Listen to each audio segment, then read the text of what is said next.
Hello and welcome to another video in the Gen 5 Basic User video series. My name is George and I'm a training specialist here at BioTek Instruments, and in this video we'll be showing you how to add a reader to Gen 5. To add a reader, from the Task Manager we'll want to click on the blue microplate icon in the top left hand corner and then select the System menu and then Instrument Configuration. In this menu we'll select Add Reader. From the Reader Type drop-down menu, we'll select our applicable reader type and hit OK. Here we will be presented with the reader settings.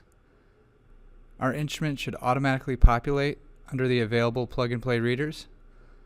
With plug-and-play selected, we'll hit Test Communications.